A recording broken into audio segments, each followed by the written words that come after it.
Este é o ponto de ruptura, quando a generosidade é confundida com obrigação e o suor do seu trabalho se torna alvo da ganância alheia, algo dentro de nós se transforma.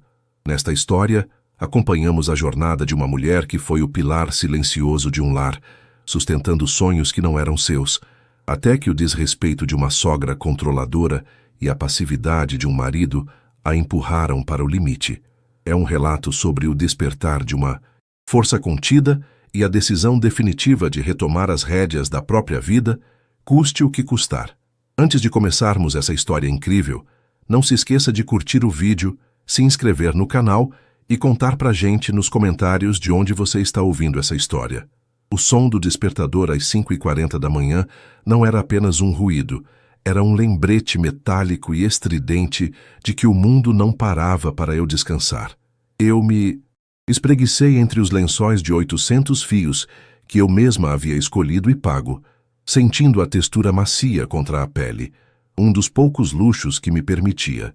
Ao meu lado, Gustavo ainda mergulhava em um sono profundo e pesado, alheio às responsabilidades que já começavam a martelar na minha têmpora.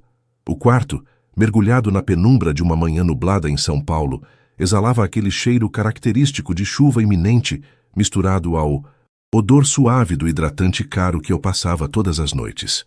Levantei-me em silêncio, sentindo o piso de madeira laminada frio sob meus pés. Enquanto caminhava em direção à cozinha, a casa parecia um museu do meu próprio esforço. Cada móvel, desde o sofá de linho cinza até a geladeira de última geração que brilhava na penumbra, tinha sido fruto de bônus por metas batidas, noites em claro diante de planilhas e uma dedicação ferrenha a minha carreira como arquiteta sênior. Eu amava meu lar, ou pelo menos, amava o que ele representava, a minha independência. O problema era que aquela independência estava sendo gradualmente sufocada por presenças que não ajudavam a carregar o piano, mas faziam questão de escolher a música. Coloquei a água para ferver, o som do borbulhar preenchendo o silêncio da manhã, enquanto o café passava, exalando aquele aroma forte e terroso que era o único combustível capaz de me colocar nos trilhos. Ouvi a porta do quarto de hóspedes ranger. Meu estômago deu um nó.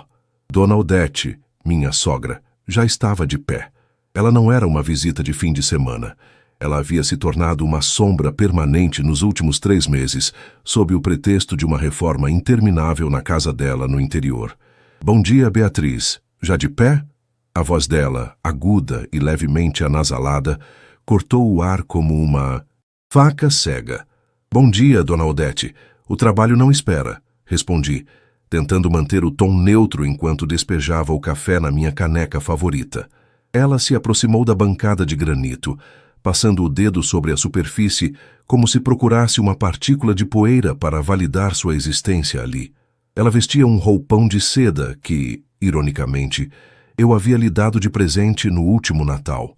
Sabe, eu estava pensando, vi que chegou uma fatura de cartão de crédito ontem em cima do aparador. Vi sem querer, claro. O valor me deixou até zonza. Como é que uma mulher jovem gasta tanto assim? O Gustavo me disse que vocês estão querendo economizar para trocar de carro, mas desse jeito, senti o sangue subir para as maçãs do rosto. O vi sem querer era o eufemismo favorito dela para bisbilhotar minha vida financeira.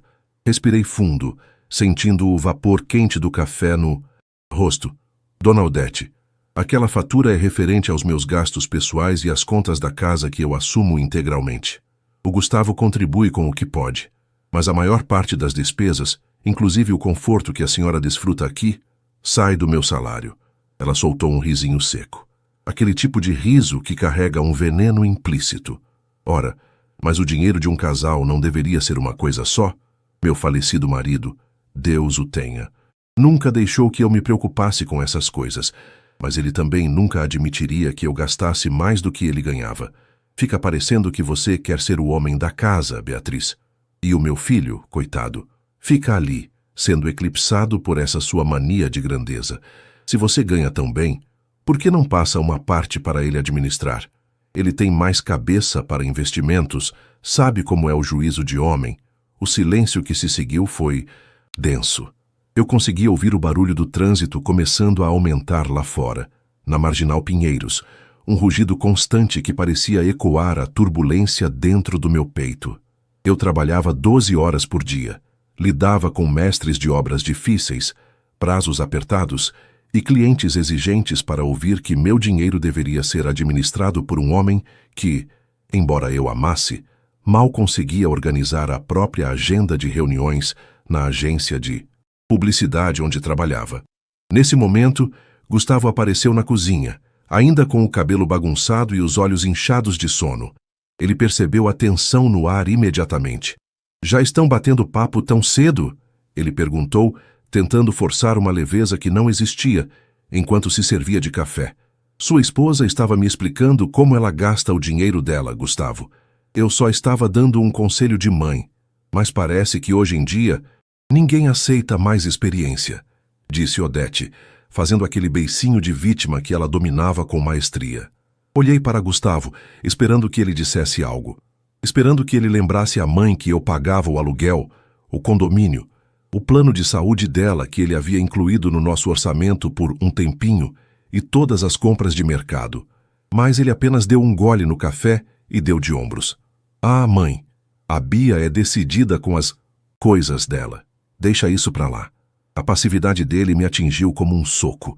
Não era a primeira vez, nem seria a última, que ele escolhia o caminho do menor esforço, deixando-me sozinha na arena contra a língua afiada de sua mãe.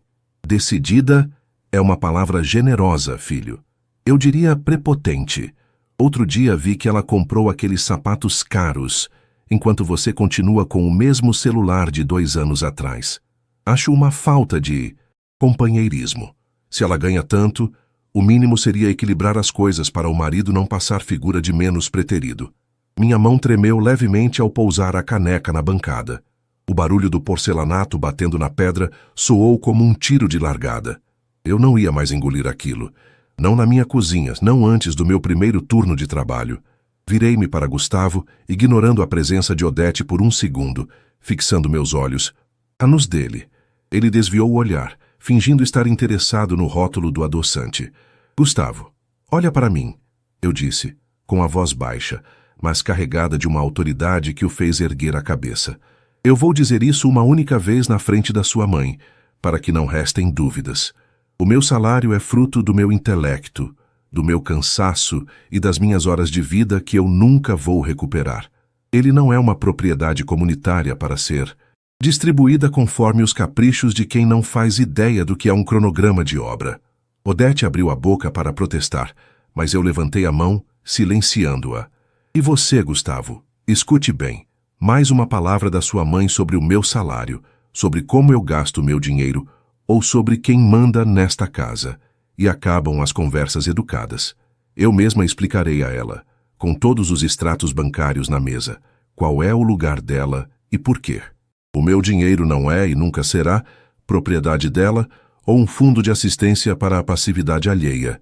Entendeu?" O rosto de Odete ficou pálido, uma mistura de choque e ultraje. Gustavo estava estático, a caneca de café parada a meio caminho da boca. O ar na cozinha parecia ter acabado. Eu não estava apenas defendendo minha conta bancária. Eu estava tentando salvar o que restava do meu respeito próprio em um casamento que estava se tornando um fardo financeiro e emocional. "Beatriz, não precisa falar assim com ela", Gustavo começou, com a voz trêmula. "Precisa sim, Gustavo, porque você não fala, e se você não impõe limites, eu imponho. Agora, se me dão licença, eu tenho uma empresa para sustentar." Peguei minha bolsa e minha pasta, sentindo a adrenalina percorrer minhas veias.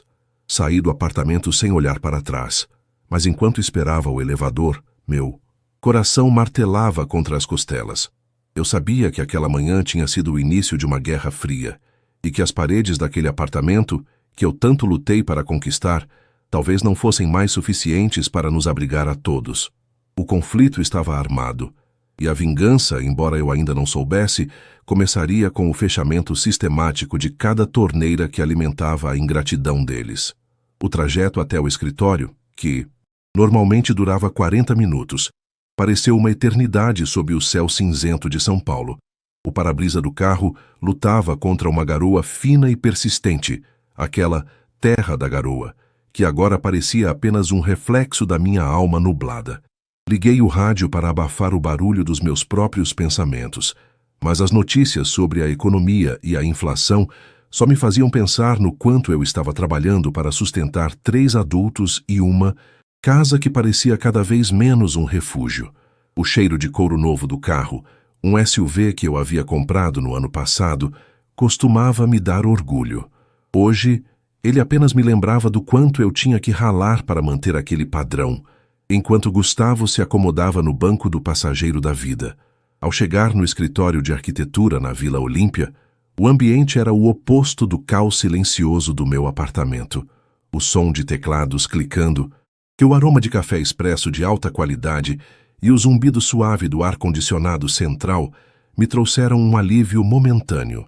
Ali, eu era a arquiteta Beatriz Lemos, a mulher que transformava terrenos vazios em sonhos de concreto e vidro.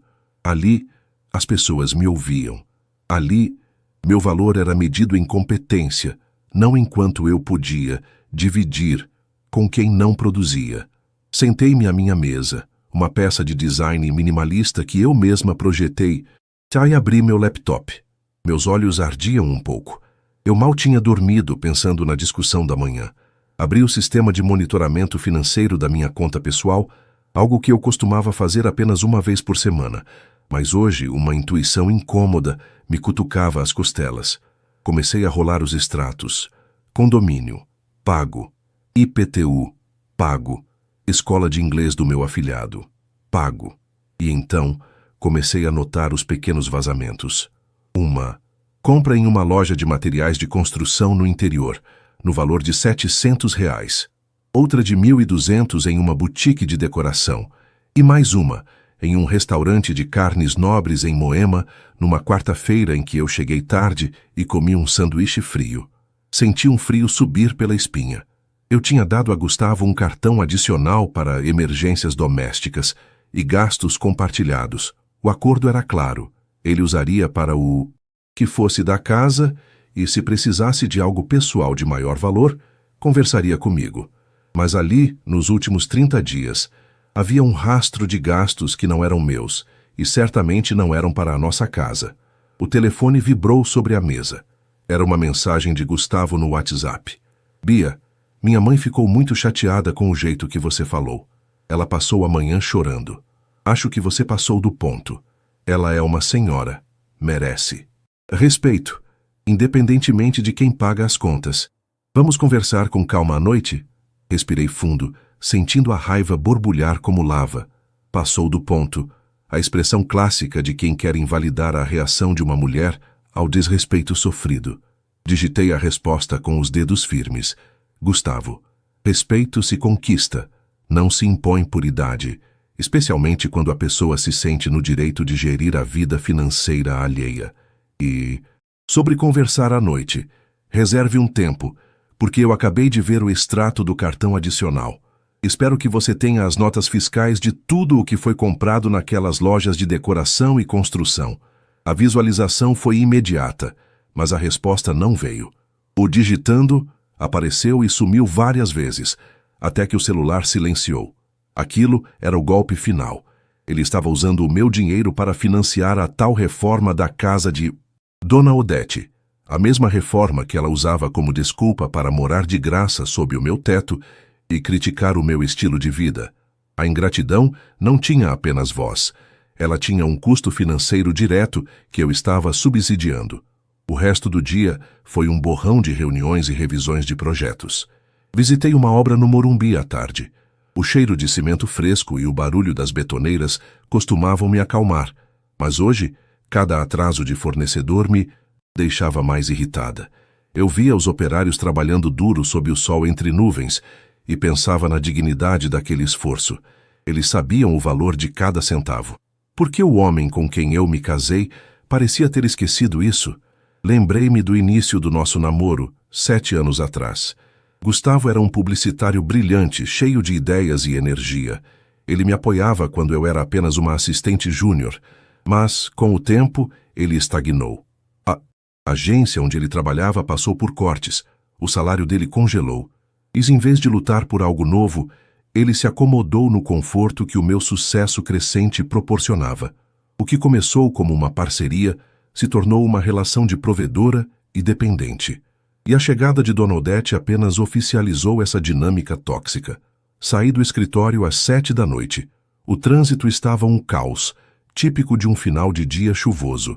Enquanto dirigia, passei por uma farmácia e comprei um calmante natural. Eu precisava estar lúcida. Não queria gritar, queria ser cirúrgica. Quando abri a porta do apartamento, o cheiro de fritura invadiu meu nariz. Dona Odete estava na cozinha, fritando bolinhos de chuva, como se nada tivesse acontecido. Gustavo estava sentado à mesa com o notebook aberto, mas fechou-o assim que eu entrei. Boa noite, eu disse, deixando minha bolsa na poltrona da entrada.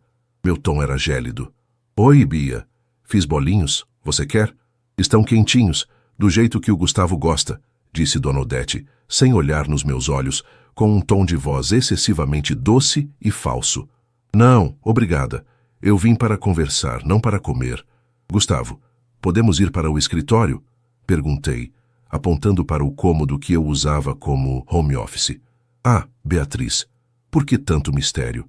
Se for sobre o que eu disse hoje cedo, eu já te perdoei, viu? Eu sei que você anda estressada com esse trabalho de homem que você faz, Odete comentou, soltando uma risadinha nervosa enquanto mexia a colher na panela. Parei no meio da sala e me virei para ela. Dona Odete, a senhora não tem que me perdoar de nada. A senhora está na minha casa, comendo a comida que eu comprei e usando o gás que eu pago. E, pelo que vi no meu extrato hoje, a senhora também. Está usando o meu dinheiro para comprar revestimento para a sua casa no interior. Gustavo, eu perguntei se podemos conversar no escritório. Agora, Gustavo levantou-se, com o rosto vermelho de vergonha. Ele me seguiu em silêncio. Quando fechei a porta do escritório, o silêncio era tão pesado que parecia ter massa física. Bia, não é o que você está pensando. Ele começou, mas eu levantei a mão. Não comece com mentiras, Gustavo. Eu vi os valores. R$ 1.200 em uma loja de molduras e gesso. 700 em materiais hidráulicos. No meu cartão. Aquele que você disse que só usaria para as compras do mês porque o seu salário tinha ficado curto por causa das parcelas do seguro do carro. Minha mãe estava desesperada, Bia. O pedreiro disse que se ela não comprasse o material agora, ele ia embora da obra e ela ia ficar com a casa aberta. Eu ia te contar, eu ia te pagar assim que saísse o meu bônus. Que bônus, Gustavo? A sua agência não paga bônus há 2 anos. Você mentiu para mim. Você pegou o dinheiro que eu suei para ganhar e deu para uma mulher que passou a manhã me insultando e me chamando de prepotente. Você percebe a gravidade disso? Você está financiando o desrespeito contra a sua própria esposa com o dinheiro dela. Ele sentou-se na minha cadeira de trabalho, escondendo o rosto nas mãos. Eu só queria paz, Beatriz. Minha mãe reclama o dia todo no meu ouvido. Você reclama do trabalho. Eu me sinto sufocado nessa casa. Tudo aqui é seu. Tudo tem o seu jeito, a sua marca. Eu me sinto um convidado no seu sucesso. E para se sentir em casa, você resolveu me roubar? Porque é isso que é, Gustavo. Usar meu cartão sem autorização para gastos de terceiros é desonesto. E o fato de você se sentir um convidado é porque você parou de construir. Você parou de ser meu parceiro e virou um satélite da sua mãe. Apontei para a porta. Eu tomei uma decisão. Eu não vou mais sustentar essa reforma. E eu não vou mais sustentar o luxo de ter alguém me insultando na minha própria cozinha. Dona Odete tem até o final de semana para arrumar as malas e voltar para a casa dela, com reforma concluída ou não. E você, Gustavo, você vai cancelar esse cartão adicional agora, na minha frente, e vai me dar um plano detalhado de como vai me pagar cada centavo que gastou sem o meu consentimento. Você não pode expulsar minha mãe assim, Beatriz. Ela não tem para onde ir com a casa em obras. Ele gritou, finalmente perdendo a calma. Ela tem a casa dela. Se está sem piso ou sem pintura, não é problema meu. O meu problema é manter a minha sanidade. Ou ela sai, Gustavo, ou quem sai. Sou eu. E se eu sair, eu levo tudo. Porque, como sua mãe gosta de lembrar, eu que fiz tudo sozinha. Ele me olhou com um misto de ódio e medo. Eu nunca tinha falado com ele daquela forma, mas a mulher condescendente e compreensiva tinha morrido naquela manhã. O que restava agora era uma mulher que sabia exatamente o valor de cada metro quadrado da sua vida.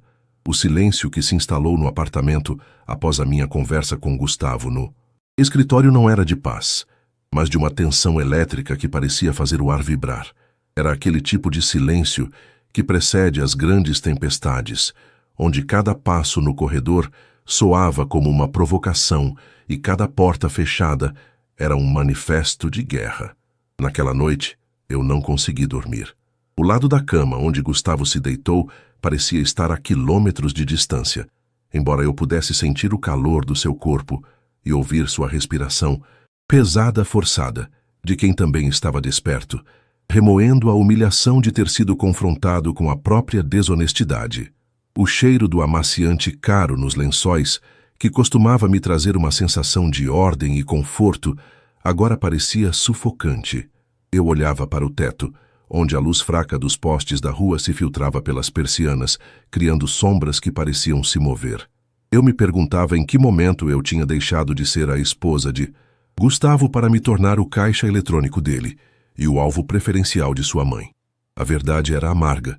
Eu tinha permitido, por amor, por cansaço ou por uma ideia equivocada de que família é assim mesmo, eu fui cedendo terreno até que não sobrasse espaço para mim na minha própria vida. Na manhã seguinte, a atmosfera estava ainda pior. Evitei a cozinha o máximo que pude, saindo apenas quando ouvi o barulho do chuveiro, indicando que Dona Odete estava no banho. Mas ela foi mais rápida. Quando cheguei à área de serviço para pegar meu blazer que estava secando, ela estava lá, sentada à mesa da cozinha com uma xícara de chá nas mãos, com os olhos vermelhos e inchados, de um choro que eu sabia ser milimetricamente calculado. Não precisa fugir de mim, Beatriz, ela disse, com a voz embargada, aquela voz de velhinha sofrida que ela usava para manipular o filho. Eu já entendi que sou um estorvo. Nunca imaginei que, na minha idade, depois de tudo o que fiz para criar o Gustavo sozinha, eu passaria pela humilhação de ser expulsa de uma casa onde meu filho mora. Senti uma pontada de irritação subir pela minha espinha. Peguei meu blazer e o vesti, ajustando as ombreiras com firmeza. Olhei para ela, que agora segurava um lenço de papel, esperando uma reação minha, um pedido de desculpas, uma fraqueza. Dona Odete, a senhora não está sendo expulsa por ser mãe do Gustavo. A senhora está sendo convidada a sair porque não sabe respeitar a dona da casa e porque aceitou que seu filho usasse o meu dinheiro de forma escusa para a sua reforma. Se a senhora tem tanta dignidade quanto diz, deveria ser a primeira a se sentir incomodada com essa situação. Meu filho não roubou você, ela disparou, perdendo a pose de vítima por um segundo e revelando um olhar afiado. Tudo o que é dele é meu, e se você se casou com ele, aceitou dividir a vida. Mas você é fria, Beatriz. Você só pensa em números, em projetos, em status. O dinheiro subiu à sua cabeça de um jeito que você esqueceu o que é caridade, o que é família. O Gustavo é um santo por aguentar essa sua arrogância. Um santo que gasta R$ 1.200 em gesso com o cartão da esposa sem avisar? Retruquei, aproximando-me da mesa. Se isso é ser santo, eu prefiro ser o demônio que paga as contas. A senhora tem até domingo, e eu sugiro que use esse tempo para organizar o transporte das suas coisas, porque na segunda-feira eu vou trocar as fechaduras deste apartamento. Não por maldade, mas por segurança. A segurança de que ninguém mais vai bisbilhotar minhas faturas ou usar meu suor para financiar caprichos. Saí de casa sem tomar café, o estômago doendo de fome e de nervoso. No carro, liguei para minha mãe. Ela mora em Curitiba e sempre foi meu porto seguro. Uma mulher que enviou cedo e que me ensinou que o trabalho é a única coisa que ninguém pode tirar de você. Oi, minha filha. Você está com uma voz estranha. Aconteceu algo? A voz dela era um bálsamo. Mãe, as coisas chegaram no limite aqui. A Odete está passando de todos os pontos e o Gustavo, ele está do lado dela. Ele usou meu dinheiro escondido, mãe. Eu me sinto uma idiota. Calma, Bia. Você não é idiota. Você é generosa. E pessoas generosas às vezes demoram a ver a maldade nos outros porque não têm essa maldade dentro de si. Mas escute, se o respeito acabou, o amor não sustenta o resto. Não deixe que eles destruam o que você construiu. Se precisar, venha para cá uns dias, ou mande eles embora de vez. Você é a dona da sua história. Aquelas palavras me deram o fôlego que eu precisava. Passei o dia no escritório focada em um novo projeto de um condomínio de luxo no interior. Era um trabalho complexo, que exigia toda a minha atenção. Mergulhar em plantas baixas, cálculos estruturais e especificações de materiais era a minha terapia. No papel, tudo tinha uma lógica, um lugar certo, uma função. Porque a vida real não podia ser tão equilibrada quanto um projeto arquitetônico bem executado? Ao meio-dia, Gustavo me ligou. Eu não atendi. Ele mandou mensagens. Bia, por favor, vamos almoçar? Eu quero me desculpar. Eu agi mal, eu sei. Fiquei pressionado entre vocês duas e acabei fazendo bobagem. Eu amo você, não quero que a gente termine assim por causa de dinheiro. Sorri com amargura ao ler por causa de dinheiro. Para ele, era apenas papel. Para mim, era tempo de vida. Respondi secamente que estava em reunião e que conversaríamos em casa. Quando cheguei, por volta das 8 da noite, o apartamento cheirava a comida caseira novamente. Mas desta vez, o cenário era diferente. Dona Odete estava na sala, cercada por algumas malas abertas. Ela estava dobrando roupas com uma lentidão teatral, suspirando alto a cada peça que colocava na mala. Gustavo estava sentado ao lado dela, com uma expressão de derrota. Total. Cheguei, anunciei, deixando as chaves sobre o aparador. Bia, minha mãe já começou a arrumar as coisas dela, Gustavo disse, levantando-se e vindo em minha direção. Mas ela não tem como ir para o interior agora. O carro dela está na oficina e a casa lá ainda está sem água quente. Eu pensei, será que ela não pode ficar só mais uma semana? Eu prometo que ela não vai mais falar nada sobre as contas. Olhei para Dona Odete. Ela não me olhou de volta. Continuou dobrando uma blusa de lã com as mãos trêmulas. Era uma performance digna de um Oscar. Gustavo, as regras não mudaram. O prazo é domingo. Se a casa não tem água quente, ela pode ir para um hotel.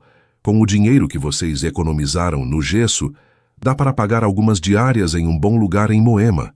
Você é desalmada, Beatriz. Odete gritou, jogando a blusa no chão. Uma mulher sem coração. Você vai ficar sozinha com esse seu dinheiro e essas suas paredes bonitas.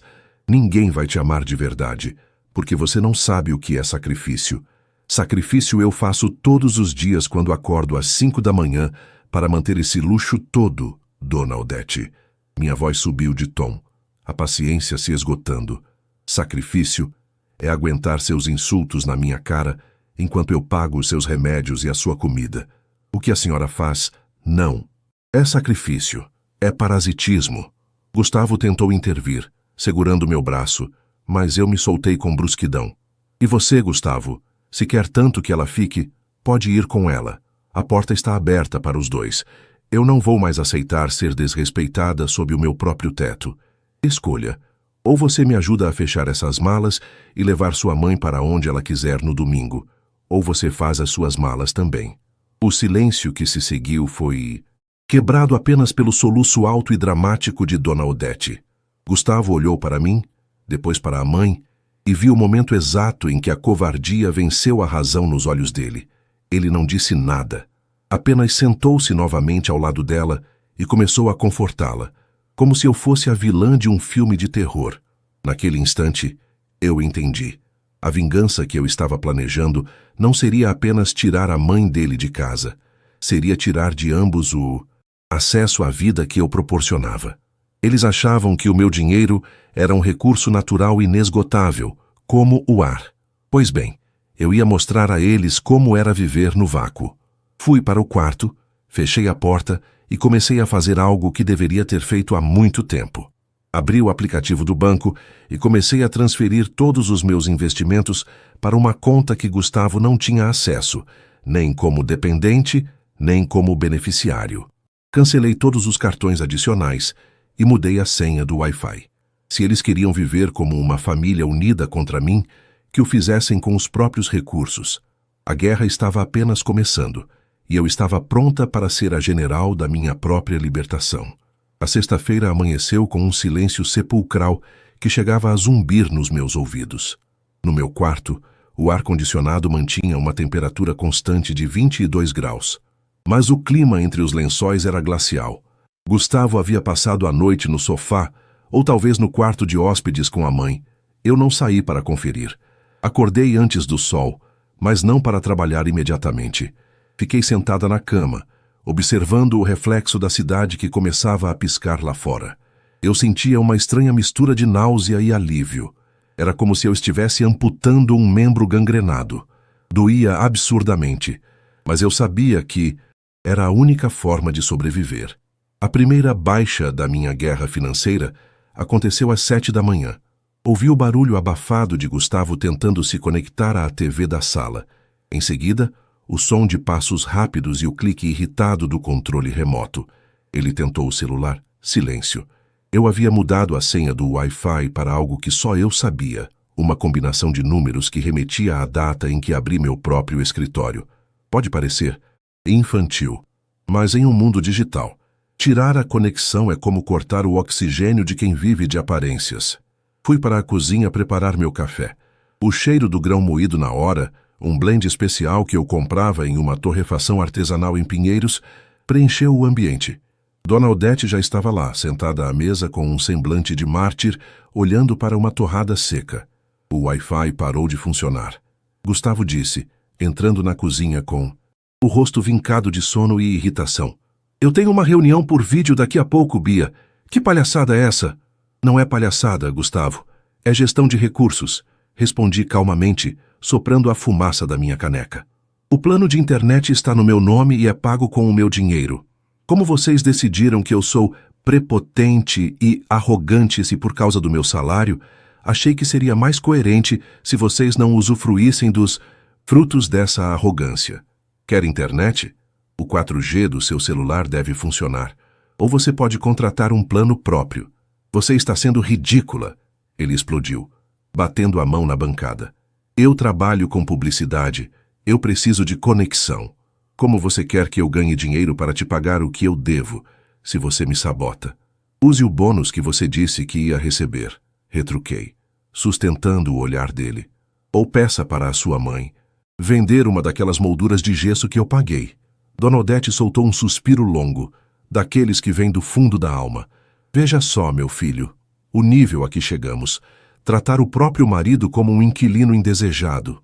Onde foi parar a sua educação, Beatriz? Seus pais não te ensinaram que em um casamento os bens são partilhados na alegria e na tristeza? Me ensinaram que casamento é parceria, Dona Odete. E parceria não envolve roubo silencioso e insultos constantes. A senhora tem 48 horas para sair. E, Gustavo, se eu fosse você, usaria o tempo para procurar uma agência que realmente te pague, porque a mamata de usar o meu cartão para o seu iFood e para os seus gastos de emergência acabou. Ontem à noite, eu bloqueei todos os adicionais. O rosto de Gustavo perdeu a cor. Ele puxou o celular do bolso e começou a digitar freneticamente. Eu sabia o que ele estava fazendo, tentando conferir o aplicativo do banco. O silêncio que se seguiu foi a confirmação de que ele encontrou apenas portas fechadas. Eu havia desvinculado a conta conjunta, que eu alimentava sozinha, e transferido o saldo para uma conta individual nova. Passei o dia no escritório, em um estado de flow produtivo que eu não sentia há meses.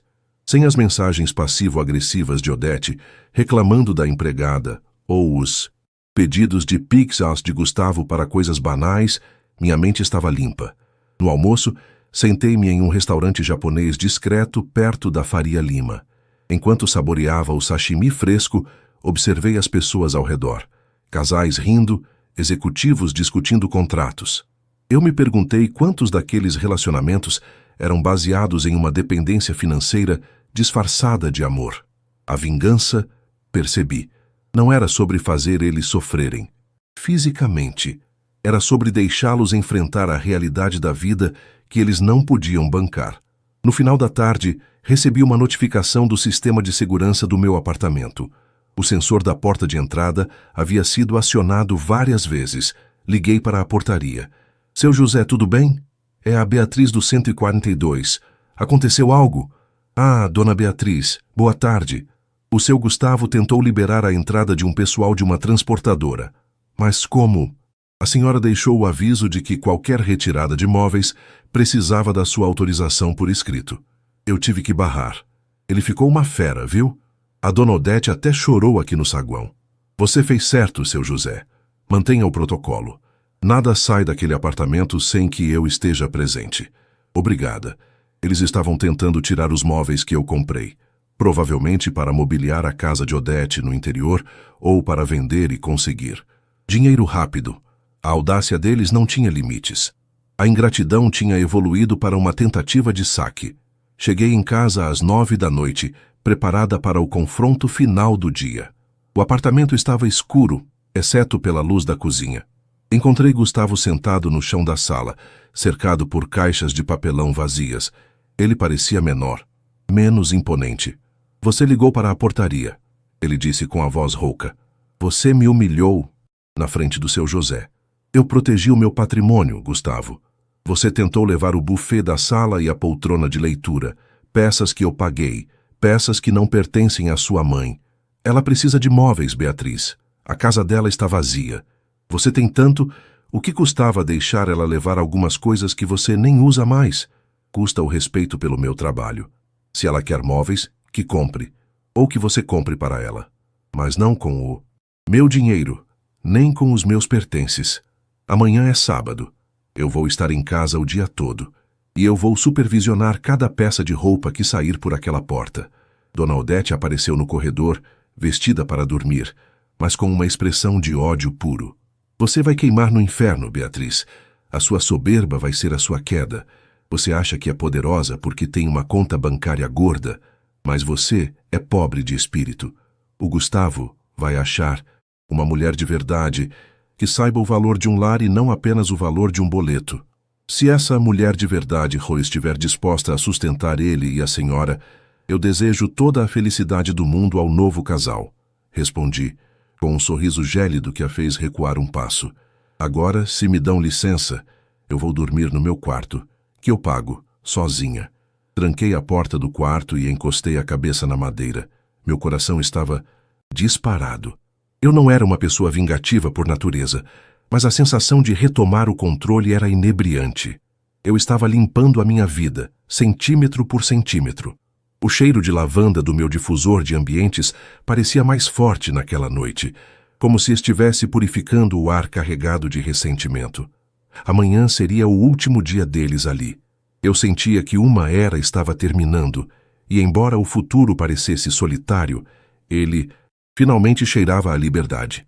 Mas eu ainda não tinha terminado. Havia um último detalhe, uma última lição sobre o custo da ingratidão que eu reservaria para a manhã de domingo. O sábado amanheceu com um sol pálido, filtrado por uma névoa que cobria os prédios de São Paulo. Era um dia que deveria ser de descanso, de ir à feira comer um pastel com caldo de cana ou de caminhar pelo Ibirapuera. Mas o clima dentro do meu apartamento era de um inventário de guerra. Acordei com o som estridente e rítmico da fita adesiva sendo puxada com força. Aquele ruído plástico, agudo, parecia arranhar o meu cérebro. Zzzt, zzzt. Era o som da saída deles, e cada centímetro de fita colada em uma caixa de papelão era um pequeno triunfo para a minha paz, embora meu peito ainda carregasse um peso que eu não conseguia nomear. Vesti um roupão de algodão egípcio, sentindo a maciez do tecido, que era, mais uma vez, um lembrete do meu esforço. Ao abrir a porta do quarto, o corredor estava obstruído por 2 caixas grandes de supermercado. O cheiro de papelão velho e poeira começou a se misturar com o perfume de baunilha que eu costumava borrifar na casa. A sala, antes um santuário de design e ordem, parecia um campo de batalha. Dona Odete estava agachada perto do buffet de madeira de demolição, embrulhando pratos em folhas de jornal. Suas mãos, com as unhas pintadas de um vermelho que já descascava, moviam-se com uma agitação nervosa. Gustavo estava de pé, encostado na janela, olhando para o trânsito lá embaixo com os braços cruzados. O silêncio deles era carregado de uma hostilidade que se podia quase tocar. "Bom dia", eu disse com a voz firme, embora o cansaço latejasse atrás dos meus olhos. Ninguém respondeu. Dona Odete apenas aumentou a intensidade com que amassava o jornal, fazendo um barulho seco e irritante. Gustavo nem sequer virou a cabeça. Fui até a cozinha e comecei a preparar meu café. Enquanto esperava a água aquecer, percebi que o armário de mantimentos estava estranhamente vazio. Eles não estavam apenas levando as roupas. Estavam fazendo um limpa na despensa. Azeites caros, vinhos que eu guardava para ocasiões especiais, potes de geleia artesanal, tudo havia sumido. Senti uma onda de calor subir pelo meu pescoço. Não era pelo valor financeiro. Eu podia comprar tudo de novo com um clique no celular, mas pela mesquinhez do gesto. Era o roubo de quem se sente no direito de pilhar o que não ajudou a construir. Gustavo, chamei, voltando para a sala com a caneca na mão. Eu vi que vocês decidiram levar a despensa inteira. Os vinhos que meu pai me deu no meu aniversário de 30 anos também. Estão nessas caixas? Ele finalmente virou-se. Seus olhos estavam vermelhos, e a barba de 3 dias dava a ele um aspecto desleixado, quase patético. Minha mãe disse que você tem dinheiro para comprar outros, Beatriz. Ela vai precisar de comida na casa nova. E como você cortou meu acesso à conta, eu não tive como ir ao mercado comprar nada para ela levar. O que você queria? Que ela passasse fome no meio de uma reforma? Eu queria que vocês tivessem dignidade. Respondi, sentindo o gosto amargo do café na boca. Aqueles vinhos têm valor sentimental. Tire-os das caixas, agora, e as geleias também. Vocês podem levar o arroz, o feijão e o que for de consumo imediato, mas não vão saquear minha adega. Dona Odete levantou-se com dificuldade, apoiando as mãos nos joelhos e soltando um gemido dramático de dor. Você está contando até os potes de geleia, Beatriz, que... Mulher pequena você se tornou. Uma acumuladora de coisas. O que são 2 garrafas de vinho para quem mora nessa cobertura? Você prefere ver seu marido e sua sogra saindo daqui com as mãos abanando só para massagear seu ego? Eu prefiro que a senhora aprenda, nem que seja no último dia, que nada aqui é nosso, é meu. E o que eu decido dar é um presente. O que a senhora pega sem pedir é furto. Gustavo, eu não vou repetir. Tire os vinhos das caixas. Se eu encontrar mais alguma coisa que seja de valor pessoal meu nessas malas, eu chamo a polícia e a gente resolve essa mudança na delegacia. Gustavo soltou um riso sarcástico, mas caminhou até uma das caixas e começou a revirar o conteúdo com raiva. Ele tirou as 2 garrafas de vinho tinto, embrulhadas em plástico bolha, e as bateu em cima da mesa de jantar, fazendo o tampo de vidro vibrar. Pronto, tá feliz agora. Vai beber o seu vinho caro sozinha no escuro, já que não tem mais ninguém que te suporte nesta casa. Eu vou beber com a consciência limpa, Gustavo. E no escuro eu não vou ficar, porque eu pago a conta de luz. O resto da manhã foi um exercício de paciência. Eu me sentei na poltrona da sala e comecei a ler um livro, ou pelo menos fingir que lia. Na verdade, eu estava vigiando. Cada vez que Odete passava para o quarto de hóspedes, eu acompanhava seus movimentos pelo reflexo do espelho da sala. Vi quando ela tentou esconder um jogo de toalhas de banho bordadas dentro de uma fronha. Dona Odete, essas toalhas ficam, avisei, sem tirar os olhos do livro. Mas foram presente de casamento, ela gritou do quarto. Foram presentes dados à nossa casa, comprados pela minha tia. E como a senhora não faz parte do casamento e o Gustavo está saindo, elas permanecem no imóvel. Pode devolver. Ouvi um objeto sendo arremessado contra a parede no quarto. Provavelmente uma almofada. Eu não me movi. Meu coração, que antes disparava em qualquer confronto, agora batia em um ritmo constante e frio. Eu estava me dessensibilizando. A dor da traição estava sendo substituída por uma frieza administrativa. Eu não via mais o homem que eu amei ali. Via apenas um estranho que permitiu que o respeito fosse corroído até o osso. No almoço, a situação atingiu o ápice do absurdo. Eles pediram uma pizza, provavelmente com os últimos trocados que Gustavo ainda tinha na carteira ou usando algum crédito remanescente. O cheiro de queijo derretido e orégano invadiu a sala. Eles comeram na cozinha, falando baixo, sussurrando como conspiradores. Eu continuei na sala, comendo uma salada simples que eu mesma preparei. Mãe, não chora, eu ouvi Gustavo dizer. A gente vai dar um jeito. Eu vou pedir um adiantamento na agência e a gente termina o piso da sua sala. A gente não precisa dessa humilhação. Eu nunca achei que veria meu filho ser tratado como um cachorro por uma mulher que não tem um pingo de religião no corpo. Odete respondeu entre soluços falsos. Ela vai pagar, Gustavo. O mundo dá voltas. Um dia, ela vai estar velha e sozinha e vai implorar por um copo de água e não vai ter ninguém. Sorri comigo mesma. Elas sempre apelam para o futuro sombrio da mulher independente. Vai ficar sozinha, como se a companhia deles, baseada em mentiras e exploração, fosse preferível à solidão produtiva e pacífica que eu estava conquistando. Eu preferia 1000 vezes a quietude das minhas paredes do que o ruído constante da manipulação. À tarde, o caminhão de mudança que Gustavo conseguiu contratar, um caminhão pequeno, visivelmente desgastado, encostou na frente do prédio. Eu desci com eles. Não confiava que eles não tentariam passar algo pela portaria que eu não tivesse autorizado. O seu José, o porteiro, olhava para a cena com uma mistura de pena e curiosidade. O processo de carregar o caminhão foi lento. Cada caixa que saía deixava um buraco na decoração, mas preenchia um espaço na minha alma. O apartamento começou a ecoar. O som dos passos no corredor tornou-se mais alto, mais vazio. Quando o caminhão estava quase cheio, Gustavo parou na minha frente. Ele estava suado, com uma mancha de poeira na camiseta. É isso, então? Ele perguntou. 7 anos jogados no lixo por causa de alguns R$1000 e um desentendimento com a minha mãe? Você vai mesmo acabar com tudo assim, sem nem tentar uma terapia, sem nem tentar conversar? Gustavo, eu disse, olhando profundamente nos olhos dele, procurando o homem que eu conheci e não encontrando nada além de ressentimento. Não foi por causa de alguns R$1000. Foi por causa da mentira.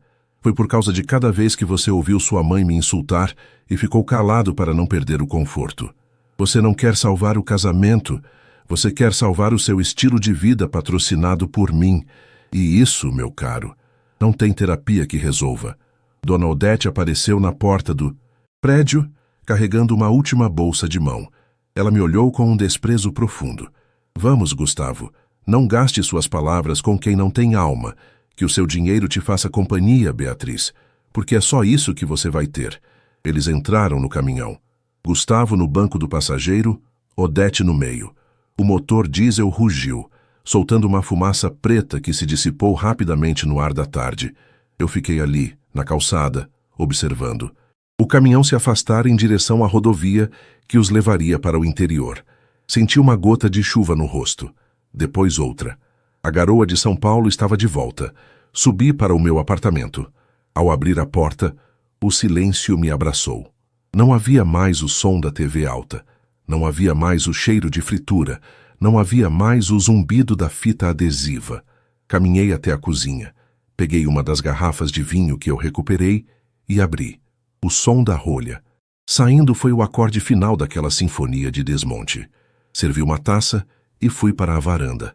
A cidade estava acendendo suas luzes. Eu estava exausta. Meu corpo doía.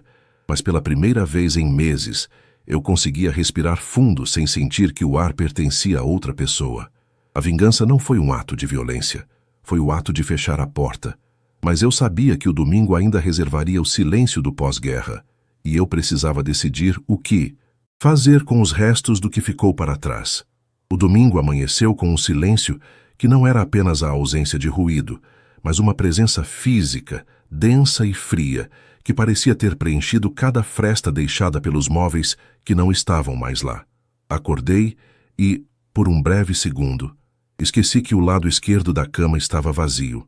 Estendi a mão, procurando o calor de outro corpo, mas encontrei apenas o lençol esticado e gelado.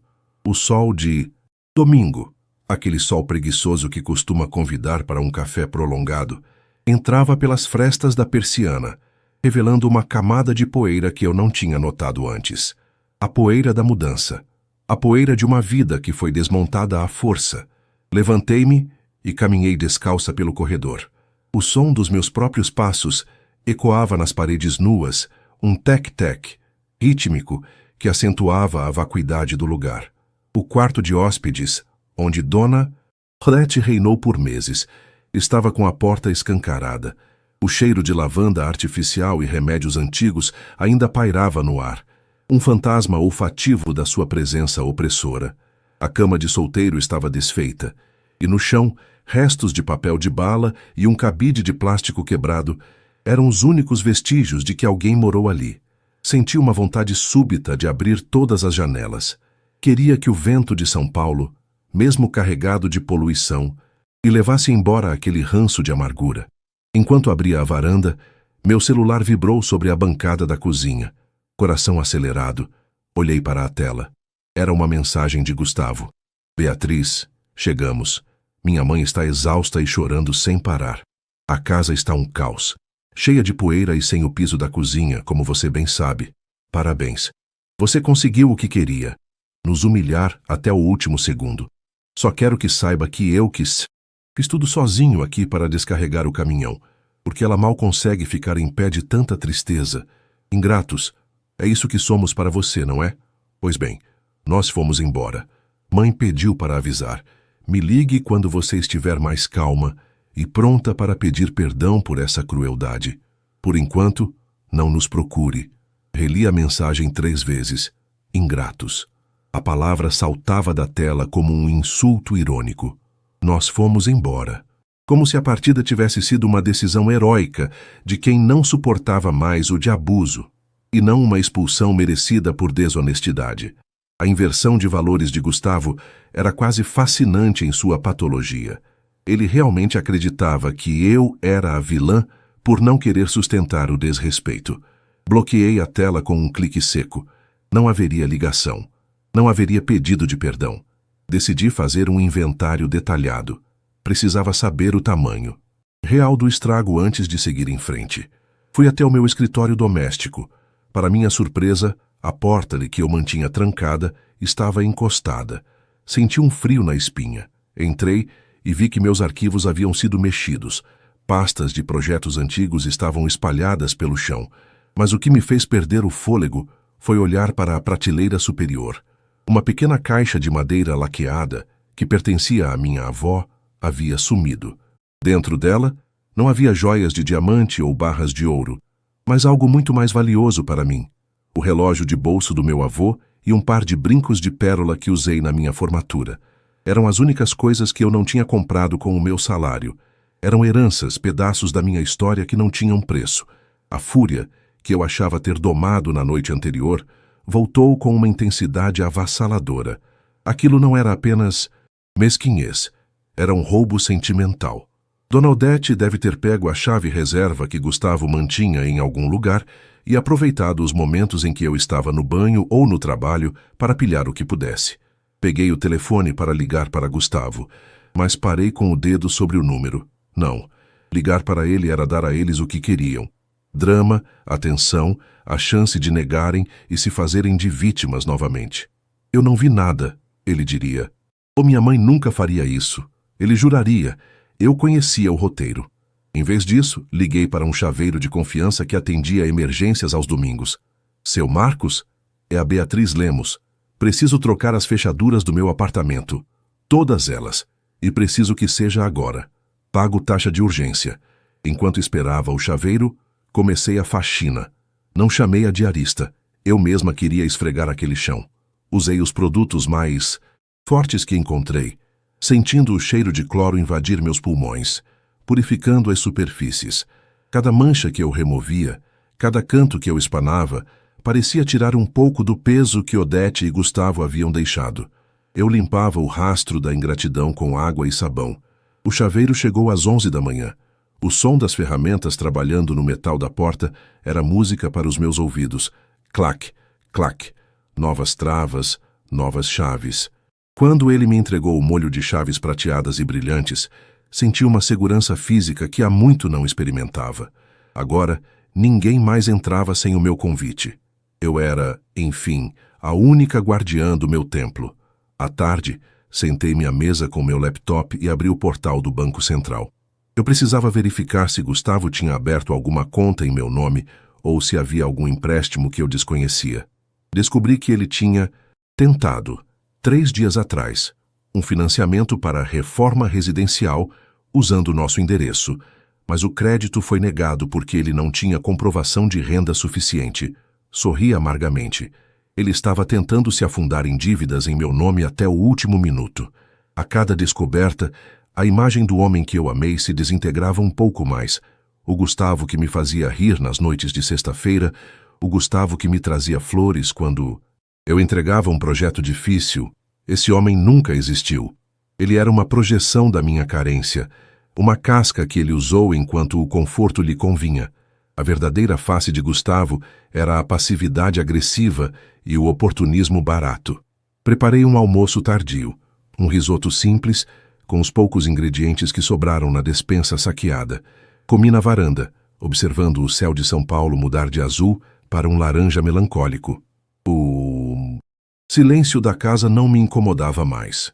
Pelo contrário, era um silêncio produtivo. Eu comecei a planejar a nova decoração. Onde ficava o buffet que eles tentaram levar, eu colocaria uma estante de livros do chão ao teto. No quarto de hóspedes, eu faria um estúdio de pintura, um hobby que eu abandonei porque Odete dizia que sujava a casa.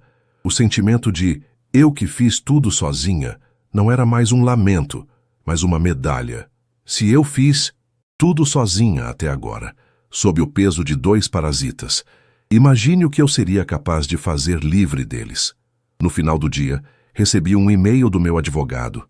Eu já havia entrado em contato com ele por mensagem privada. Beatriz, já preparei a minuta do divórcio litigioso. Como o regime de bens de vocês é o de comunhão parcial, teremos que discutir a partilha de alguns ativos, mas as provas que você coletou sobre o uso indevido do seu cartão para a casa da sua sogra e a tentativa de financiamento sem outorga conjugal serão fundamentais para protegermos o seu patrimônio. Fique tranquila. Dormi essa noite sem calmantes. Sonhei com espaços abertos, com casas de vidro onde a luz entrava por todos os lados. Acordei na segunda-feira com uma energia que não sentia há anos. Eu tinha uma empresa para tocar, um divórcio para finalizar e uma vida inteira para reconstruir. Mas eu sabia que a história não terminaria assim. Pessoas como Odete e Gustavo não aceitam a derrota no silêncio. Eles voltariam, de uma forma ou de outra, para tentar cobrar uma conta que não existia. E eu estaria pronta, não com gritos, mas com a barreira intransponível da minha indiferença e da minha lei. 5 meses haviam se passado desde que o barulho do caminhão de mudança ecoou pela última vez na rua do meu prédio. 5 meses desde que o ar do meu apartamento deixou de ser pesado e denso como fumaça, para se tornar leve e perfumado com o aroma de chá branco e bergamota que eu agora espalhava por todos os cômodos. A casa não era mais apenas um imóvel, era um manifesto. Onde antes havia o vazio deixado pelo desmonte, agora surgiam estantes repletas de livros de arte, vasos de cerâmica que eu mesma escolhi em uma viagem rápida à Cunha, e uma iluminação indireta que transformava cada noite em um abraço acolhedor. Eu estava sentada em minha nova poltrona de couro caramelo, sentindo o toque macio do material sob meus dedos. O silêncio daquela noite de terça-feira em São Paulo era entrecortado apenas pelo som distante das sirenes na avenida e pelo borbulhar suave de uma taça de espumante que eu me permitia para comemorar uma vitória importante. Meu escritório de arquitetura acabara de ganhar um prêmio nacional por um projeto de sustentabilidade urbana. Eu não era mais apenas a mulher que pagava as contas. Eu era a mulher que ditava as tendências. O divórcio estava em sua fase final. No início, Gustavo tentou dificultar tudo. Ele queria metade do valor do apartamento, alegando que ajudou na manutenção emocional da casa.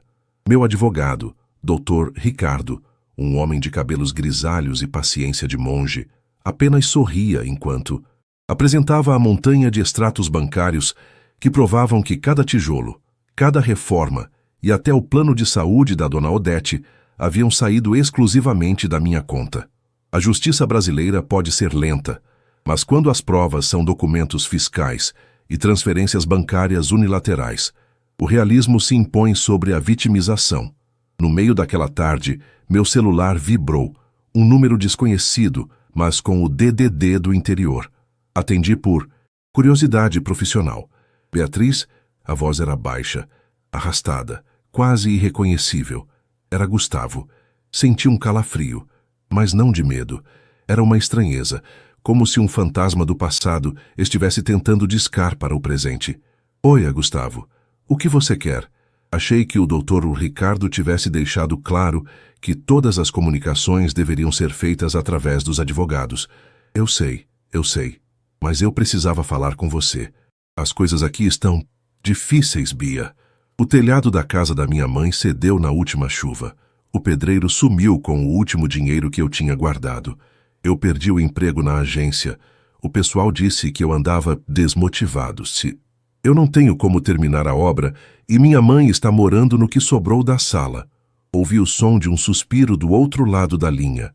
Imaginei Gustavo sentado em uma cadeira de plástico, cercado por paredes, sem reboco, exatamente onde ele escolheu estar quando decidiu que a minha generosidade era uma fonte inesgotável. E por que você está me ligando, Gustavo? Perguntei, mantendo a voz tão neutra quanto o cinza das minhas novas paredes. Eu pensei que, a gente viveu tanto tempo juntos. Se você pudesse fazer um empréstimo, só o suficiente para o telhado, eu te pago com juros assim que eu me recolocar. Minha mãe está doente, Bia. O frio do interior está acabando com as juntas dela. Ela se arrepende de tudo o que disse. Ela jura por Deus. Eu podia quase sentir o cheiro de mofo e desespero através do telefone. Mas eu também me lembrava do cheiro do jornal amassado enquanto ela roubava minhas geleias e do som da voz dela me chamando de desalmada enquanto usava o meu cartão. Gustavo, escute bem, eu disse, levantando-me e caminhando até a janela, observando o mar de luzes da cidade que eu ajudei a construir. O tempo da caridade acabou no domingo em que você subiu naquele caminhão. O que está acontecendo com a casa da sua mãe é o resultado direto da sua falta de planejamento e da desonestidade de ambos. Vocês quiseram viver do meu suor sem respeitar quem trabalhava. Agora vocês estão vivendo sob o teto que vocês mesmos construíram, ou que deixaram de construir. Você não tem coração. Beatriz, é a minha mãe, ele gritou, a voz subindo de tom, revelando a velha arrogância que ainda morava nele. Eu tenho um coração excelente, Gustavo, tanto que ele parou de bater por quem não me valoriza. Ah, e sobre a caixa de madeira da minha avó. Eu sei que está com vocês. Eu vi o anúncio em um site de vendas de antiguidades da região de vocês. Se a caixa e o relógio de bolso do meu avô não chegarem pelo correio até sexta-feira, eu não vou apenas processar você por apropriação indébita. Eu vou incluir a sua mãe na queixa-crime. E eu tenho as fotos e o anúncio salvos. O silêncio do outro lado foi absoluto. O pânico de ser pego na própria mesquinhez era o único som que restava. Eu mando amanhã, ele murmurou, a voz agora apenas um sussurro quebrado. Ótimo. E Gustavo? Fiz uma pausa dramática, lembrando da mensagem que ele me enviou meses atrás. Não me ligue mais. Se a sua mãe estiver reclamando, diga a ela o que você me disse. Mãe, me ligue quando você estiver mais calma. Talvez daqui a uns 10 anos, quando vocês aprenderem o que é dignidade. Desliguei. Não bloqueei o número imediatamente, apenas para sentir o prazer de ver a tela escurecer. A vingança, eu percebi naquele momento, não era ver eles na miséria. A miséria deles já existia dentro deles. Muito antes de eu aparecer, a minha vingança foi o sucesso. Foi acordar e não ter que pedir desculpas por ser foda. Foi ver que o meu dinheiro, agora, servia apenas para me fazer feliz e ajudar quem realmente merecia. Na sexta-feira, a encomenda chegou. A caixa de madeira laqueada estava um pouco arranhada, mas o relógio de bolso do meu avô ainda marcava o tempo com precisão. Coloquei os brincos de pérola e olhei-me no espelho. Eu estava radiante. A arquiteta Beatriz Lemos não tinha apenas reformado casas, ela tinha reformado a própria alma. Saí para jantar com alguns amigos do escritório. O restaurante era um dos mais badalados da Oscar Freire.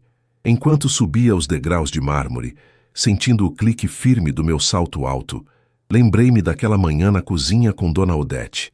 Lembrei-me do medo que eu tinha de ficar sozinha. Hoje, cercada de pessoas que admiravam.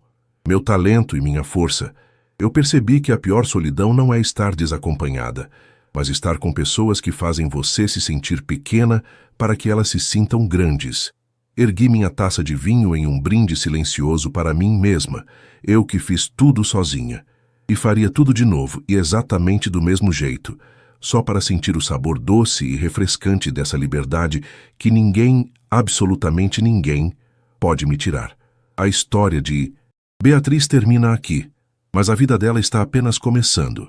Ela aprendeu que o seu valor não é negociável e que a maior vingança contra a ingratidão é viver uma vida tão incrível que o passado se torna apenas uma nota de rodapé em um projeto grandioso. Gostou da reviravolta da Beatriz? Se você vibrou com cada etapa dessa retomada de poder, não esqueça de deixar o seu like e se inscrever no canal. Sua interação é o que nos motiva a trazer dramas humanos tão profundos e reais como este. Aproveite para ativar o sininho e não perder os próximos relatos de superação e justiça que postamos semanalmente. Nota sobre a produção deste conteúdo. Este vídeo é o resultado de uma colaboração inovadora entre a sensibilidade humana e a tecnologia avançada.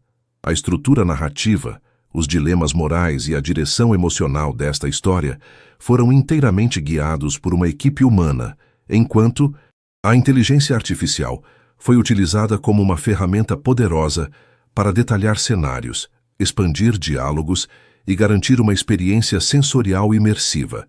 Acreditamos que a união entre o toque criativo humano e o potencial da IA nos permite entregar histórias cada vez mais ricas, detalhadas e impactantes para você. Obrigado por fazer parte desta nova era do entretenimento digital.